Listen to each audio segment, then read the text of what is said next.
Sunday के दिन TCS 20 years अपनी लिस्टिंग के कंप्लीट कर रहा होगा, लिस्टिंग एनिवर्सरी बना रहा होगा। ये जो 20 साल बेमिसाल रहे हैं टीसीएस के, उस पर सुमित ने एक बढ़िया सा प्रेजेंटेशन आपके लिए रेडी करा है। दिखाइए भाई डायरेक्टर साहब।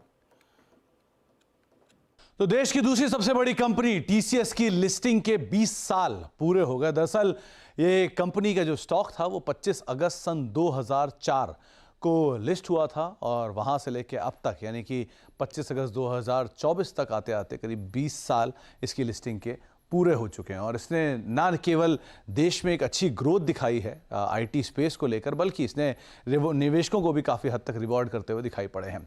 कई सारे फैक्ट्स। पहले तो ये प्री एडजस्टेड यानी एडजस्टमेंट के बिना टीसीएस का जो इशू प्राइस था वो 850 रुपये पर शेयर के आसपास था उस समय पर। उस समय पर कंपनी ने कुछ ओएफएस भी किया था, कुछ फ्रेश इशू भी किया था और करीब 5400 करोड़ रुपए के आसपास की रकम जुटाई भी थी। उस समय की आईपीओ की डिटेल है।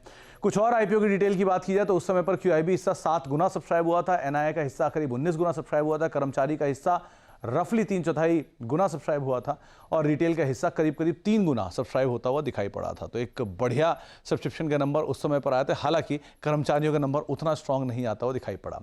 कंपनी ने 2006 में 1:1 बोनस दिया, 2009 में भी 1:1 बोनस दिया, 2018 में भी 1:1 बोनस दिया। मल्टीपल बायबैक्स भी कंपनी कर चुकी है इसके अलावा। तो ये कुछ शेयर होल्डर्स के रिवॉर्ड है जो दे चुके हैं। कंपनी से जुड़े कुछ और इंटरेस्टिंग फैक्ट, जहां पे देश की दूसरी सबसे बड़ी कंपनी है मार्केट कैप के लिहाज से, आईटी सेक्टर की ये सबसे बड़ी कंपनी है मार्केट कैप के लिहाज से भी और प्रॉफिटेबिलिटी के लिहाज से भी।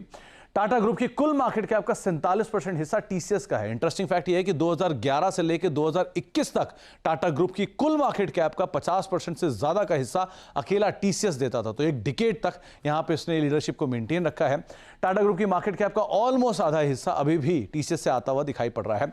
साथ ही साथ 5वीं सबसे ज्यादा मुनाफा कमा के देने वाली कंपनी है देश की। और अगर इन 5 कंपनियों की बात की जाए, इनफैक्ट टीसीएस से कुल कर्मचारी जो हैं वो 6 लाख के आसपास हैं, जबकि टाटा सन्स के कुल कर्मचारी जो हैं वो रफली 10 लाख के आसपास है। तो कुल कर्मचारियों का मतलब टाटा सन्स के 60% हिस्सा अकेला टीसीएस से आता हुआ दिखाई पड़ता है, जिसमें भी टीसीएस के 82 से 92% जो कर्मचारी हैं वो भारतीय मूल के हैं।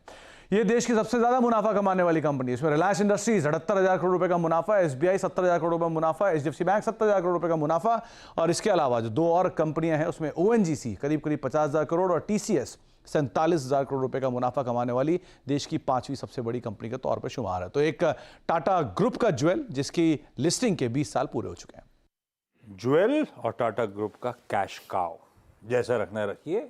सबसे बड़ी, सबसे दिग्गज कंपनी उस ग्रुप की।